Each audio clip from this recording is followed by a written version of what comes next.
What's up, everybody? It's Tim Locklear with Veterans for Natural Rights, and of course Boris, but you can't hear him. Boris the service dog is my helper. He's my service animal that helps me get around day to day and also triggers at home and all kinds of different stuff. But enough about my dog. Let's talk about this couch on your screen right now. This graphic says, sit down and talk. Is talk therapy of any value for the veteran with PTSD? Boy, this is going to be hopefully a good discussion, maybe a bit of a debate between some and between others, maybe. The goal of this particular podcast here is going to be to help people understand what talk therapy is and help people understand what they can do to get better access to care, safer access to care, in essence. So that being said, I am going to read a quote from a veteran who we asked about earlier. We asked him, we said, hey, what do you think of talk therapy? What is your experience with talking to a counselor? Have you had good experiences? Have you had bad? Have you enjoyed it? What is your experience? And so the overwhelming response from a lot of these people has been, well, talk therapy's been amazing. Talk therapy's been helpful. Talk therapy's been decent. But what talk therapy hasn't done is fix the nightmares. What talk therapy hasn't done is fix the problems related to the physiological changes in my body as a result of these mental issues, right? So a lot of people discredit talk therapy for that reason. But other people I know put a lot of value in the therapist that they go see. They put a lot of value in the talking that they do, the therapy that they get finished, the problems that they're airing out, the proverbial, dirty laundry that they're getting out in the open. And so I want to read one of these quotes here real quick, so give me just 1 second. All right, excellent. So I'm going to go ahead and read one of these quotes here from the first name that comes up on the list here. Let's see who we have. Matt Kale. So many of you know Matt as the amazing Mr. Kale. Some of you know him as an awesome person. Other people may think he's a jerk, and that's all right. Here's a quote from Matt in regards to talk therapy. He says, talk therapy was largely useless to me in the treatment of PTSD. Most of the time it feels like they are forcing you to relive aspects of your trauma, and it often just serves to re-traumatize the veteran. Again, this is a quote from Matt Kale, the founding member of Veterans for Natural Rights. He continues on his quote. He says, consent and understanding are very important in therapy. When you talk and pour out your emotions and experiences to other veterans who don't have a treatment modality in mind, who understand where you're coming from and what you said because they have similar experiences, and who don't even have an interest in fixing you, quote unquote, it helps a lot more than with a psychotherapist who has an agenda. Now I want to pause his quote there to add some of my thoughts. I actually completely agree. Now he goes on to perhaps make another case here, but what I want to add and interject is that I have found the civilian non-VA counselors to actually be better for me. I felt safer. I go to there's this place in Omaha, which is where I'm currently located. Again, this is Tim Locklear with Veterans for Natural Rights. Please share your comments and thoughts below in regards to talk therapy if you've had any experiences with it. Again, if you're just tuning in, today we're going to be discussing talk therapy and its value for the veterans, especially the ones with PTSD. So I've been going to, here in Omaha, this place called the Vet Center, and I found a lot of value in that counselor there, their whole group of counselors, mostly because of the trust that I feel like I have. I don't feel like I am going to lose my compensation because I happen to be a disabled veteran who can't work. And so my family's safety and financial support is necessarily related to the treatment I get. So perhaps I hold back a little bit just because of the work that I know the VA has done in the past to hurt veterans. Not intentionally, maybe, I hope, but it happens nonetheless. Veterans fall through the cracks. It's a fact. So getting your treatment there is hard, and understanding how you can afford to get treatment elsewhere is also very, very challenging. So in that quote from Matt Kale, he goes on to say, talk is an essential part of therapy, but most psychologists and psychiatrists have no idea how to go about it. I've found that the best people to talk to are people who have been through the same situations as you. So I agree to a measure, but I also think that, not to necessarily contradict Matt here at all, but just to maybe offer a different idea, that there are people who don't know my situation who actually are able to offer some objective thought about it, who maybe aren't as screwed up as me because they haven't gone through the things I have. And so that in and of itself gives them a little bit more value to me sometimes. Now, I want to be clear, when I'm talking about migraines, when I'm talking about nightmares, I really don't want to talk to a counselor. I want to talk to a veteran, because I know that that veteran is going to understand what I'm saying a lot better, a lot more efficiently. They're going to be able to wrap their minds around what I'm saying in a more efficient way. So we've offered perspective of the veteran, right? So I wanted to offer the perspective of a caregiver. I have a friend. Her name is Lisbeth Anderson, and she lives here in Omaha. She's the caregiver to a good friend of mine who unfortunately lost a limb in Iraq. Well, I believe Iraq or Afghanistan. I'm not certain. Maybe both. Not that he lost the limb in both countries, but I believe he was deployed to both. Regardless, he's an amazing guy. Love Justin. Love his family. But her quote was this. She said, "Surrounding yourself with more positive people and things will help one to have a more positive outlook on everyday life. As a Silver Star mom, we all need to remember what is good for one may not be good for the other. There is no cookie-cutter recipe, textbook that gives us the so-called answers and or remedy for every individual situation. Bless our veterans and caretakers and families." So what she's saying, I mean, and this is a good remembering moment, a good opportunity to be reminded that we often talk on this page about natural medicine and natural care and all these different various things, but we have to understand that one thing isn't necessarily going to work for everyone. Now, before you get your situation all messed up there, before you get all upset, remember that I'm not just trying to bash on cannabis, but remember that it's not about one thing or another. It's about a whole sphere, if you will, of care, treatment, and care, and treatment and care and treatment. It's not just one thing. So we're not putting all of our eggs in talk therapy's basket, nor are we putting all of our eggs in natural medicine's basket, because we know that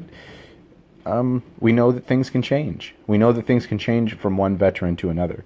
So I'm sitting here on the couch in Omaha with my wife, Jennifer.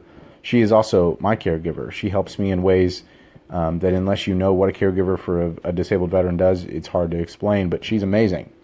And I know for a fact that she has intimated to me numerous times about the value of talk therapy for me, that she sees a change in me, and that she has seen the difference between me getting the means that I use, getting access to the means that I use to treat my symptoms, versus me not getting access to those means, whether it be jiu-jitsu or hiking or my service animal or talk therapy or natural medicine or whatever it may be. I'm asking my wife sort of across the room, does that you agree, you concur? She nods and says, yes, I promise there is another human being here, I swear. There's a laugh. Okay, she is here, I promise. So I would be interested to hear y'all's perspective, everybody there. I see that, Jay and Susan and Drew have commented. I'm gonna read their comments here real quick. Jay just says, keep up the good work, and we appreciate that. Susan says, this is great, keep up the good work. Yes, absolutely. Please share and like those. These things kind of puts them out there, lets more people see them. And then Drew said that inpatient PTSD, such as the one I'm currently in at the Denver VA, CPT therapy is very effective. PTSD is both a spiritual and mental injury. Both need to heal to truly make lasting recovery.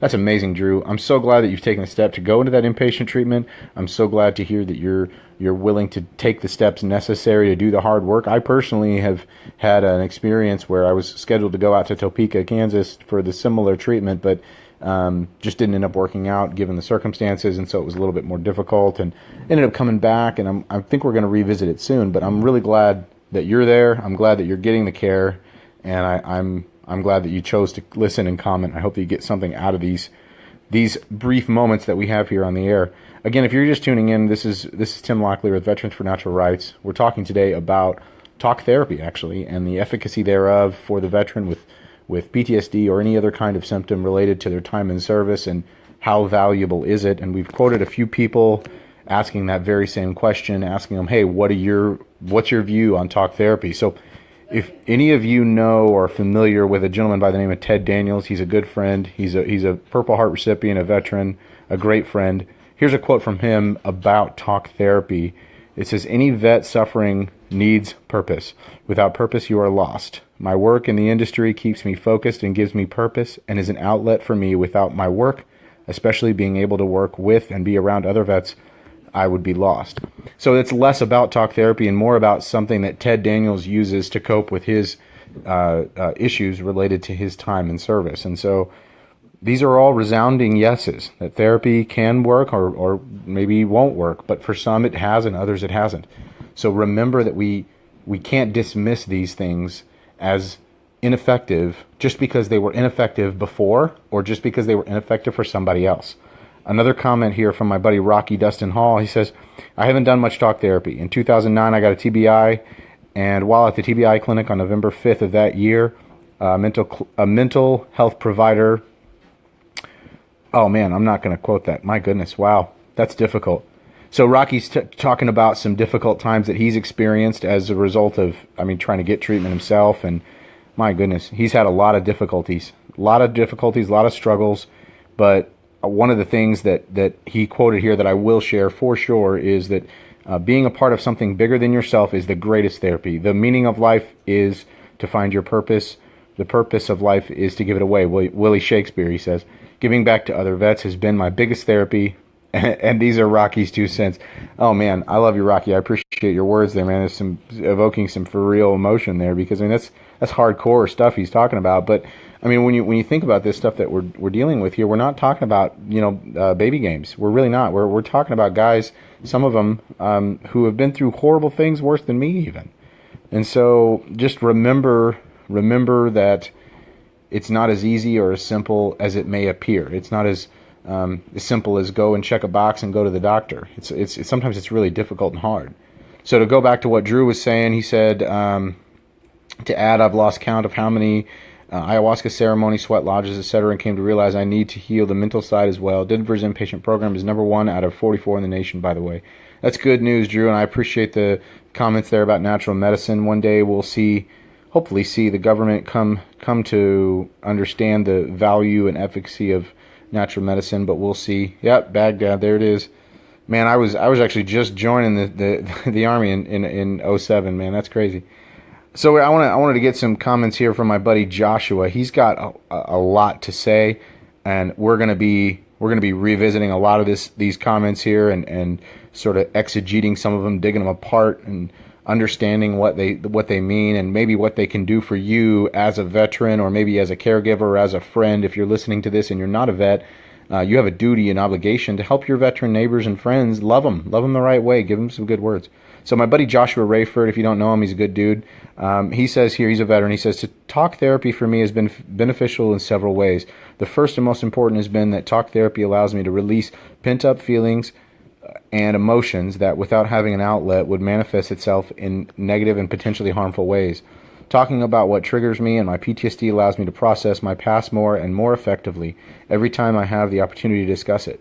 Secondly, I feel less awkward about my PTSD and less isolated, as talking about things allows whoever is listening, whether a therapist, a significant other, or a friend, to be more aware and in tune to my PTSD and triggers, and it allows for my healthier relationships because they know what I've been through and allows them to tailor their treatments. Man, this is amazing stuff here. This is good stuff. This is the kind of stuff that I want to hear from you guys. This is the kind of data that we want to hear, that we want to take to our caregivers, and we want to show them, hey, we got vets who need help. We got vets who would take talk therapy if it wasn't for the fear of maybe their money being taken away from them because they said something that was really honest and true and hardcore. Maybe. I don't know. Maybe we should go to our primary care doctors and tell them that the duty of obligation is on them to find our good counselor that isn't going to jack with our money, but is going to give us what we need to get. That isn't going to take away our cash, but is going to love us the right way. It's going to make sure that people who are going to harm themselves or somebody else are taken care of, but the other ones, the ones that aren't, the majority of the rest, let us get the therapy we need, please, without fear of repercussion in that regard. Again, we're not talking about people who are literally legitimately breaking or harming other people, and they should be just given a pass. I'm saying, we've got veterans who won't talk about maybe how bad their PTSD situation is because they don't want to get jacked with. They don't want their money taken away, or they don't want this taken away or that. To continue on with the quote from Joshua Rayford, again, if you're just tuning in, this is Tim Lockley with Veterans for Natural Rights. We're talking about sit down and talk, the efficacy of talk therapy, especially in regards to the veteran with PTSD. And we're quoting some veterans who have been asked what their view on talk therapy is. How do they view it? Like, do they find it valuable? Do they view it as unhelpful, as just a drudgery? What is it? So he goes on, he says, the feeling of knowing that someone is not just hearing but listening makes me feel less alone, less isolated, and that my feelings and emotions, though more intense and on a greater spectrum than those without PTSD, are still human and worth someone's time to sit and listen to me. Again, that's a quote from Joshua Rayford, a veteran, good friend of mine, has gone through some difficult things. So another comment here from my friend Steve DeFino, another amazing guy, did some work. He's got an organization that's, I think it's still an organization. They're doing a lot of great work and hopefully have a lot of high hopes to do more stuff. Veterans Farmer Alliance, that's what they're called. They're based out of, I think they're close to Colorado Springs or Denver. Steve, I'm sorry if you're listening. I'm not certain which city you're in. I've been to you. I think it's the Springs. But anyway, regardless, Steve says here that it goes both ways. He says that talk therapy is powerful, but it needs to be a commitment to yourself. He said that when he did talk therapy, he found it to be better to be around a group of veterans versus a single person. So he's finding that group therapy was better for him, and I've found that similarly. But at the same time, when I stepped out of the VA treatment and I went into some vet center stuff, I found that one-on-one was much better. I got a lot of more value in having some deep, intimate dialogue with somebody, again, who I didn't fear at all. To continue on with what he said, the other side is talk therapy only works when you are ready for it. I think he said, I think the first thing that everybody needs to start with is your mind, your body, and your spirit. A lot of people go just to the mind and rely on that when they're trying to get through the therapy, and some other people rely just on the body when they're trying to get into natural medicine, and they neglect the two and the relationship, the symbiotic relationship between the two. And so the cry of veterans nationally has been less about a medicine, right? A medicine, meaning cannabis or this legal substance or that, or it's been less about that and more about liberty and justice, like for sure. Like the ability to obtain access or safe access to what we see fit as veterans.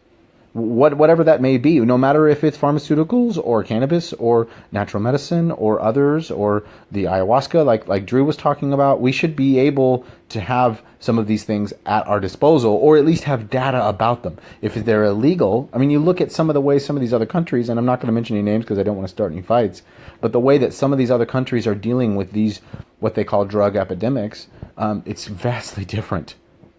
Vastly different. And the results are vastly different also.